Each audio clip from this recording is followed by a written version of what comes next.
There are definitely worse ways to spend a nice summer day in New Bedford than to watch a Bay Sox game. Just it's a little distracting. But I would prefer if it were the New England Patriots. I think there would be more people.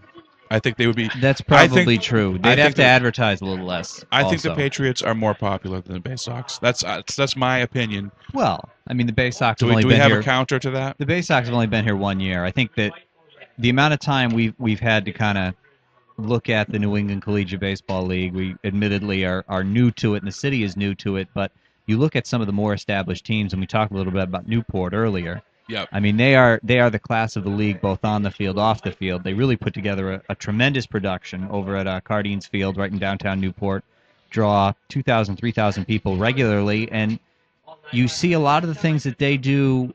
Not all of it can translate because obviously New Bedford is not, Newport. But Right. with time, as that brand builds, it's an audience over there that you would think it would be tourist heavy, but it really is. It's local people heavy. Yeah. And it's a similar quality of baseball. And as this product kind of establishes itself, I think that it can become, a piece of the summer picture here in New Bedford. We're so known for the festivals. We've got the Portuguese Feast coming up, Working Waterfront Festival, Summerfest. This can definitely become something that, the city can build around. And I think we've seen the pieces so far. It's not there yet, obviously, but we're starting to see that this could work here.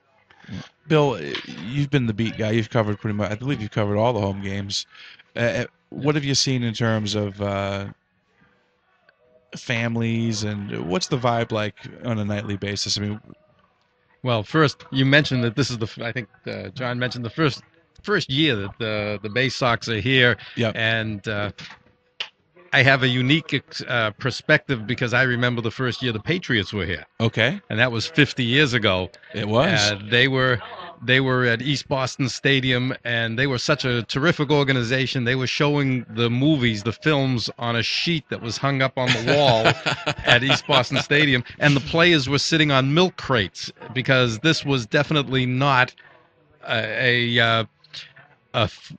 an organization that was it was a major flush. It was a major league organization in word only at that point. Absolutely. Billy Sullivan put together $25,000 and got the final franchise in the old American Football League, and he ended up playing his games at Boston University. Yep.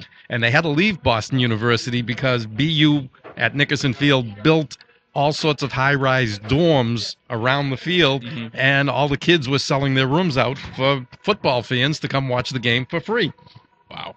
That is fun because I actually lived in one of those dorms in 1998-99. I had a view of the street, but wow, it is all coming together. You see that? We got NFL, we got Bill, did you it was actually writing on the wall in the bathroom that said, Gino was here. So Bill, did you cover the Patriots in the AFL days, or did you catch on with them after they merged, or at the time I was at the old Boston Herald and Herald Traveler.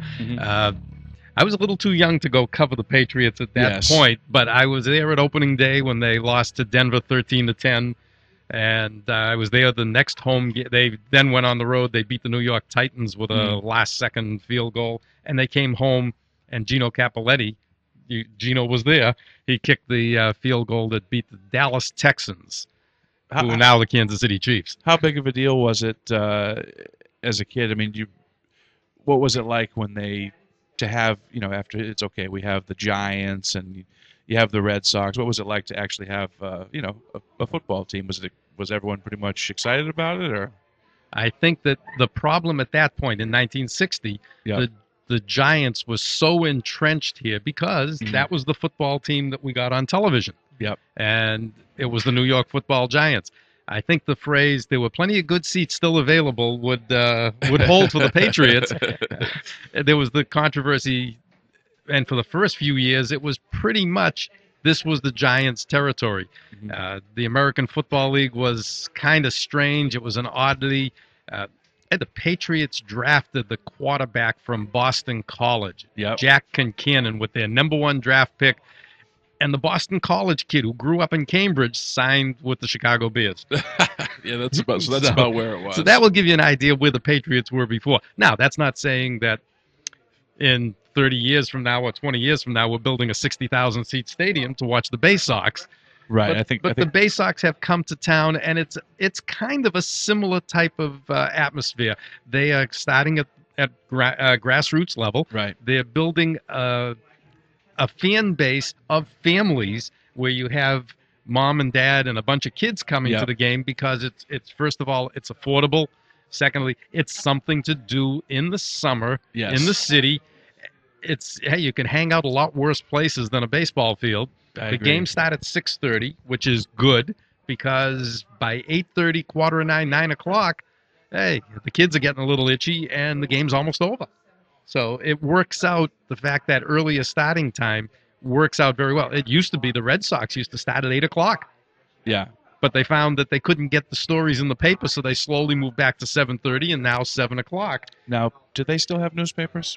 Oh, yes. They Yeah, do. and as a matter of fact, at that time, the newspapers were big.